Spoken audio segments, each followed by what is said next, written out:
大家好，我是大王，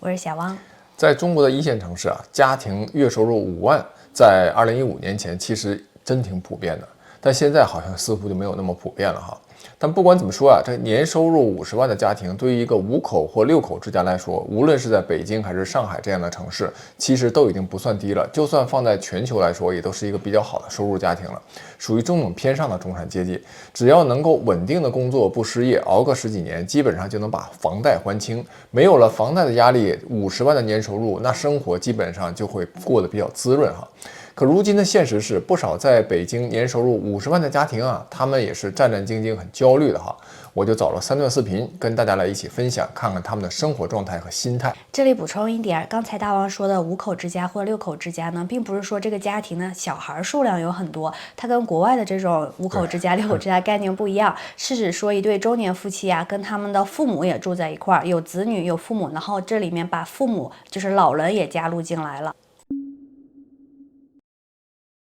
在北京，月入5万，养着一家6口，能过什么样的生活？在北京这座大城市，形形色色的人有很多。我们自己身边就有身家千万、财富自由的，也有靠着收租不用上班的人。当然，也还有很多在这里挣扎生存、想要落根的人。我和我老公2个人北漂8年多了，现在2个人加起来月收入5万，在这里也并不算高薪。但是对于我们这个小家庭来说，这个收入也不算少，能维持我们一家6口的基本开销外，我们每个月还能存下点钱。说实话，我们也挺知足的了。公公婆婆这会儿在炸年货呢，我和我老公刚把2个小崽子哄睡了，去厨房溜达了一圈，也不需要我帮忙，我就来休息一下，躺着看会儿电视。刚看一会儿，公公喊我来吃藕盒了。其实过什么样的生活，家庭收入是一方面，但我觉得更重要的也是和谁一起过。我和我老公在一起16年多了，结婚也4年多了，现在有2个孩子。我们上班的时候就是公公婆婆在帮忙带孩子。我们一家6口租房北漂，虽然我们的生活没有那么富裕，但是小日子也是过得有滋有味的。公公让我赶紧来拍他炒的这个鸡蛋，说好久没炒过这么漂亮的鸡蛋了，又漂亮又完整。完事儿，我老公再做个波龙。今天是公公婆婆结婚33周年的纪念日，和我老公提前准备了好久要给他们庆祝。本来今天是打算我老公主厨的，结果上午孩子们非要跟着我们，没办法，就只能还是由公公婆婆做饭了。准备开饭啦！今天的这一桌除了这个波龙，其他都是公公婆婆做的。安安刚才一直在睡觉，这会儿听到我们说话了，也睡醒了。公公婆婆都是很好的人，我们有孩子以后，他们义无反顾地放下家里的事情，毫无怨言地来帮我们带孩子。他们对我也很好。结婚4年了，生了2个孩子的妈妈，他们在的时候从来不让我下厨房，还提前给他们预定了蛋糕，因为今天是33周年嘛，就点了3根蜡烛。不要猜我们唱的什么歌，唱的就是生日快乐歌，因为其他的歌生生也不会唱，我们也不知道该唱啥。反正2个小崽子就是专心的在等着吃蛋糕，有给力明事理的公公婆婆，还有2个可爱的孩子，这就是我们北漂一家6口简单幸福的小日子。刚才那个视频哈，大家也能感觉到，他们虽然是月收入5万，但是首先呢是夫妻2个人加一块月收入5万，平均一个人大概只有2.5万，然后同时还要养2个老人。这里他没有说老人的退休工资有多少哈，因为他默认这5万的收入没有算老人的嘛，我们就姑且算他们家老人没有收入。但是对于绝大部分北京、上海的这种退休老人来说，据我所知哈，多多少少都是有一些退休工资的。如果是体制内的话比方说处长级别退休，那有的退休工资还能到月收入1万以上，少的呢也有几千块钱。如果说把2位老人的收入再加上来的话，其实也相当于是多一笔收入，多一笔工资来源。但是视频里他们也提到哈，他们现在在北京是租房子住，还没有买房，所以应该不是本地人。但是呢，就是父母一般是外地的话，也会有一些退休工资。如果是农民的话，他们退休工资可能确实相对来说比较少的，非常少。如果2个老人啊都是体制内退休的，那基本上退休工资高的就有上万，低的也有几千块哈。那这些加起来，就像你说的，那个家庭的收入就可能直接增加20万左右，总收入达到70万，那生活就是相当滋润了。这背后就可以看出体制和体制内和体制外的这种巨大差异哈。体制内不仅退休工资高，而且还有一块福利，就是报销医疗也多，能覆盖的大头费用都不用自己掏了，就大大减轻了家庭的这种隐性负担。某种意义上来说，也算是另外一种的隐形收入哈。所以现在你看考公这么热，就是因为越来越多的人意识到，只有体制内的生活未来才是更稳妥的选择，也能减少对下一代的这个压力。而且现在网上还有一个段子哈，就是说对于体制内来说，虽然体制内的工资呢没有那么高，比方说大概一个年薪20万左右的体制内的公务员铁饭碗，它就约等于相当于你在企业里面年收入可能大概50万元人民币左右的这么一个大概的生活水准是一样的。为什么这么说呢？就是说体制内有各种福利啊，然后看病啊、医保啊，然后逢年过节发各种购物卡呀，然后还有一些什么体制内一般还有食堂嘛，食堂的话也非常的便宜，有的就象征性的每餐就收个2块钱。意思就是就是体制内各种福利算下来，基本上就是这种又可能相当于他们的收入提升一大块。这个后面可能咱们可以专门做一期节目来具体聊聊哈。那前2天我们聊北京房价下跌那期里面也提到，为什么这北京就能吸引这么多的人？我觉得这次视频特别好，这个画面很细腻，就全面展示了一种生活状态。你看这夫妻俩，他们应该是没有什么资源和背景，就是普通的工薪家庭，但收入呢相当不错。在北京，他们就生活觉得很满足。核心一个原因就是北京的资源确实丰富，这本身就是另外一种的隐性福利。哪怕你只是个普通人，也能享受到还不错的医疗服务、丰富的文化体育活动，还有各种便利的设施。这种优势在其他城市是很难比拟的。而且孩子呢，在北京长大，不管资源还是心态，确实比中小城市要好很多。就算是北京的普通家庭的孩子，他们接受到的各种信息成长的视野也会相对的更广一些很多人不知道的一点是北京的农产品其实也价格非常低，也不要觉得北京好像是个大城市，然后导致它的各种生活各种方面的所有的开销用度都很高。这个因为政府有一套专门的供应保障体系，保障北京的这个农产品的供应。虽然它品质咱不能说一定是最顶尖的，但如果你要去山姆会员店那种那也能去买到高品质的东西。就是我们以前在北京的时候，基本都是在顺丰优选买这种有机食品。后来我查到昌平有那种家庭农场，有职工的有机蔬菜我还专门跑去就每个月去订，然后他会寄过来。当然了，这些有机的食品一般价格会稍微高一点，如果你不想花高价去买，那你就在超市和普通的菜市场去买菜那北京的蔬菜价格其实真的不高，因为跟这个蔬菜的主产区之间已经建立了非常成熟的供应链和合作的机制。那视频里这小两口还在租房，他们是北漂嘛？北京的房价近几年持续下跌，现在几百万就能在5环左右，也不算特别远的地方就能够买一个2居室，甚至有的地方可以买3居室，就能够买房安家了。可以说这也是经济不景气之下一种另类的时代红利。如果是在南城的话，大概300多万就可以买到了，都不用到大几百万。因为北京的价格一直是北边比南边要贵嘛，南边的话其实相对来说现在性价比还是挺好的。刚才提到的一点确实是这样，有很多其他城市的朋友可能一提到北京就觉得哎呀房价好高，生活成本好高，但其实北京相对于其他城市来说，它只有房价高，其他东西都是便宜的。我们之前在北京上大学的时候，还有包括我毕业了留在北京工作，就周围的人的反馈都是这样。北京的这个什么公交地铁呀，相比其他城市都是算很便宜的。然后超市的价格，还有什么菜场买菜就是它就是除了房价贵一点，然后其他的东西基本上都比其他的城市要便宜。而且这段视频里面，你看非常难得的一点是，你发现没有，这个儿媳妇一直在夸她的公公婆婆，画面中都能感受到那种一家人的这种融洽气氛。公公婆婆能处成一家人不容易的，当然了，也可能是为了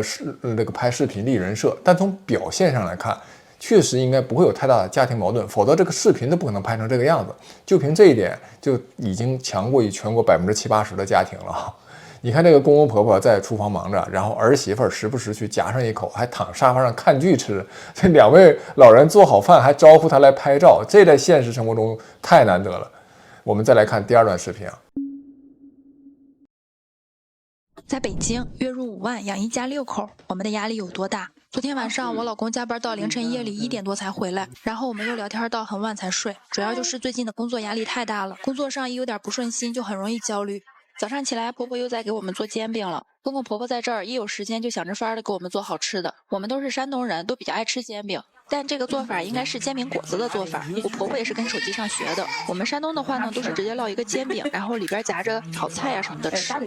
之前一直有人问我婆婆的煎饼是怎么做的，今天我就把婆婆做煎饼的全过程都给大家记录下来了，有需要的姐妹可以自己看一看。做煎饼的这个工具是叫鏊子，是我婆婆从老家带过来的，是我们老家的称呼，其他地方有没有我不知道，但是用锅做应该也可以做出这种效果吧。马上就要过年了，最近听身边的同事说，好多公司都在裁员，有的人上午还在公司好好上着班呢，下午就被裁员，背着书包回家了。我们俩现在的工作虽然还相对稳定，但每当听到这种消息的时候，心里也难免会有波澜。尤其这些事情就是真真切切的发生在我们身边的。煎饼做好了，我也准备赶紧吃2口，一会儿去上班了。2个小崽子这会儿也吃得正香呢。早上婆婆早起还磨了豆浆，配着这个煎饼一起吃。其实让我老公焦虑的主要是我们现在这个阶段，上有老下有小，加上目前的大环境也很不好，失业的人到处都是，找工作也很难，所以目前工作上的一点点变动就足以让我们担忧很久。我老公是985大学毕业的，我是211大学毕业的，今年是我们毕业后的第8年，也是我们北漂的第8年。在北京的生活仍然是战战兢兢的，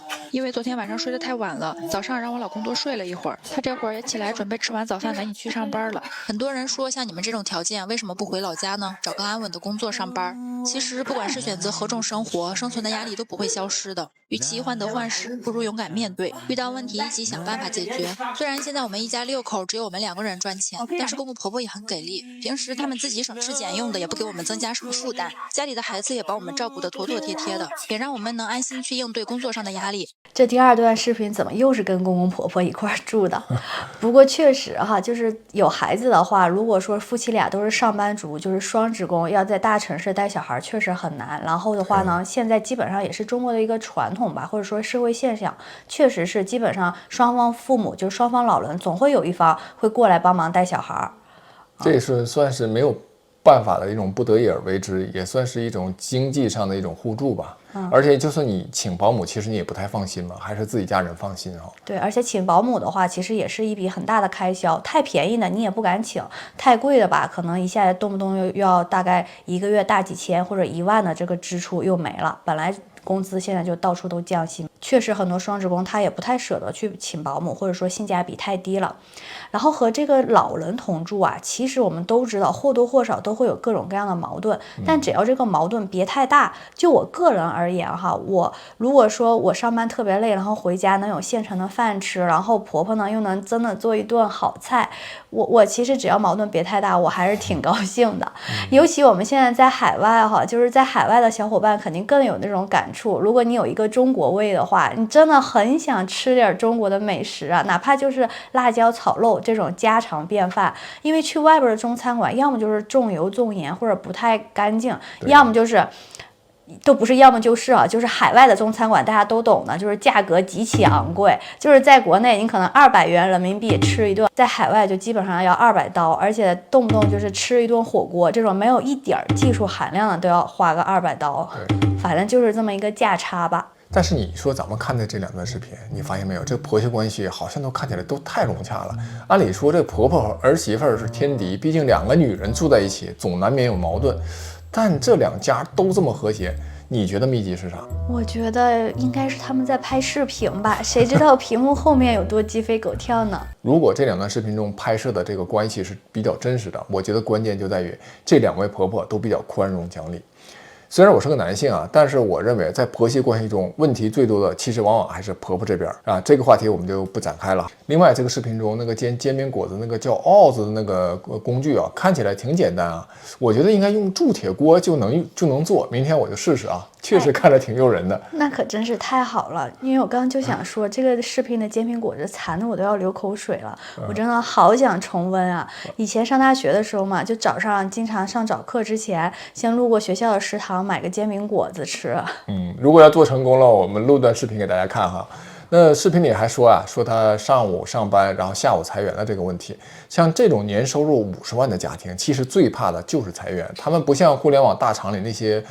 较高一点职位的，年薪几百万，干几年可能就基本上没什么压力，实现一个初步的财富自由哈。即便失业几年也是扛得住。但这个年薪50-60万的群体呢，他们换工作的难度就更大，因为同等级别的岗位本身就少，能拿到类似收入的这个机会就更少。而且他们的家庭支出、孩子教育、生活方式早已经跟这个收入水平绑定在一起了。突然如果失业的话，哪怕只是几个月，都会严重影响生活质量。是啊，我们上个星期就录了一个视频，就是阿里 P8 一个15年工龄的老员工辞职嘛，就是他辞职了之后发了一封万字长文火了。然后我们上期录视频的时候就聊到，他就是因为在阿里巴巴工作了15年，然后攒够了这个原始的资本积累吧，然后就自己主动辞职移民了新西兰。其实像他这种年收入到100万以上的人，基本上工作几年都能够实现一个初步的财富积累。哪怕他不移民去新西兰，就在国内的话，基本上房贷都还完了的话，小孩的教育基金也攒一些，压力就会小很多。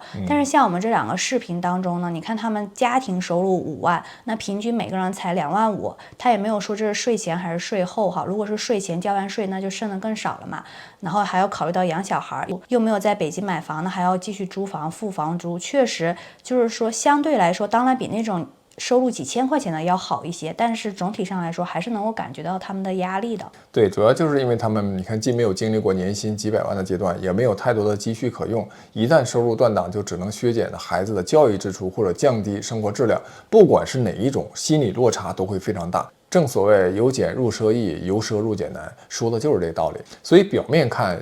年收入50万的家庭，这个生活挺滋润，但其实也是挺尴尬的。他收入呢不算低，但抗风险的抵御能力却不强。一旦被裁员，心理落差最大的就是他们这类人。而且如果裁员的话，很难找到跟他原来的那个收入相匹配的。因为这时候如果裁员，比方说年龄已经过了35岁的话，他现在月收入2万5，再去找工作，可能就只能找个1万左右的。对，反而那些你看本来平时家庭收入就10-20万的，那么他们再去找工作，10-20万的岗位的找工作的机会要多得多，因为这个岗位的需求总是比50万、60万的这些岗位要多得多嘛。所以说我为什么说他们50万收入的，一旦裁员失业的话，他们的心理落差会更大哈。再说回来，那个视频中提到的说，现在失业的人到处都是，找工作非常难。其实你像往前数5到8年，那个时候哪有这种事儿？那个时候你周围的人有个人算失业的话，那都是大新闻。现在就成了家常便饭。你说2个985、211的大学毕业生是吧？年收入50多万，却说自己每天都战战兢兢，安全感很低。你想想，他们已经是全国至少前10%的家庭了，对吧？他们担忧的根源其实非常明确，就是害怕失业。只要年收入50万以上，不管在哪个国家，其实本来都应该生活很不错。但问题就是这种收入啊，现在看起来是越来越不稳定。我们接着来看第3段视频，这段视频是小两口自立门户不带家长的生活方式。我发现在北京月入5万，生活过得依旧紧巴巴。昨天下班路上，我跟媳妇儿盘算着刚发的工资，突然想跟大伙唠唠我家的理财经。要不说北京居大不易呢，虽然我俩加起来月入5万，可这钱就跟捧在手里的雪花似的，稍不留神就化了。我俩都没那些烧钱的爱好，烟酒不沾的。工资发了以后，除了每月的房租和日常费用，剩下的都会存到银行卡里。我给自己留800买菜用，媳妇那儿管着3000房租和2000的日用。她总说现在经济不景气，得把过冬的粮食备足了。上个月她闺蜜公司要裁员，可把我俩惊出一身冷汗。要说省钱的秘诀，全在厨房那口锅里。每天6点下班，我就回家围上围裙，在灶台前忙活。今天是番茄鸡蛋面，明天是青菜小米粥。外头随随便便一顿饭钱就够我们吃3天新鲜的菜了。过日子讲究个松弛有度。晚上我洗菜做饭，媳妇儿呢就抱着平板刷剧。她颈椎不好，我特意跟视频学了套按摩手法，现在连捏肩的力道都能控制的跟按摩店里师傅似的。要说这种日子乏味也确实，可看着银行卡里的数字往上涨，心里那份踏实劲儿比啥奢侈品都金贵。要我说啊，这平平淡淡的烟火气里才是生活的小美满。大家觉得我俩这日子过得咋样？看这个视频，我第一个反应就是这男的干活是真利索呀，特别是切土豆那段，我还以为他总要觉得他要切到手了，结果人家刀工还挺专业哈。不过我总觉得他这个拍视频有点立人设的意思。你说他做饭，媳妇儿刷剧，这种状态偶尔几次可以理解，这要是天天如此，我是真佩服的。如果他又能坚持10年，那我就佩服的五体投地。按理说，你说一个人做饭吧，另一个人你要么打下手，或者干点别的家务活也行。那时间一长，一个人做饭，一个人刷剧，这反差太大了，很难不心理失衡啊。我觉得这个拍摄的这个男主多少有点在装，而且你看这后面洗碗、收拾厨房也是他一个人干。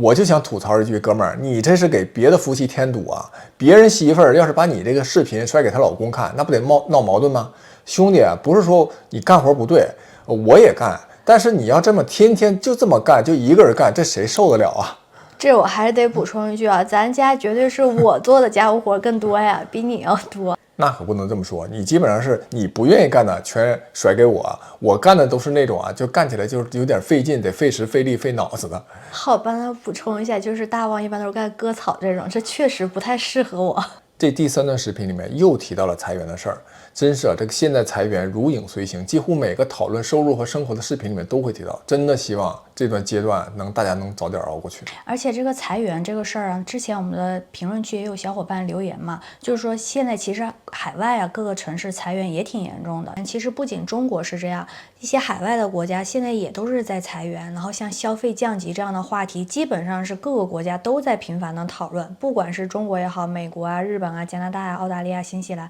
基本上现在都是这么个情况。然后像今天这3段视频里的小伙伴，就这些主人公啊，他们一个共同点就是都是北漂嘛，就他们是奋一代，就是奋斗的第一代，没有父母的托举，所以只能靠自己完成这个资产累积、原始资本的累积，所以他们相对于会说是更加战战兢兢一点、如履薄冰一点，就很担心失业的问题。其实他们这个状态跟很多海外移民的小伙伴，就是一代啊，移民的第一代是有很多共同点的，因为大家其实都得靠自己来完成这个原始的资本累积，然后就是不太能够靠父母啊，主要还是要靠自己啊。这方面的话，就是大家一起这种努力的奔头的这个劲儿，其实是挺相似的。而且你看这3段视频啊，他们有个共同点，就是他们目前其实生活都还是不错的，能感觉得出来，他们还是有那种幸福感和满足感。虽然也在战战兢兢，虽然也有担心，虽然也在担心这个裁员失业的问题，他们的收入其实并不低，但是如果一旦发生变动啊，几乎没有信心能找到对等收入的新工作。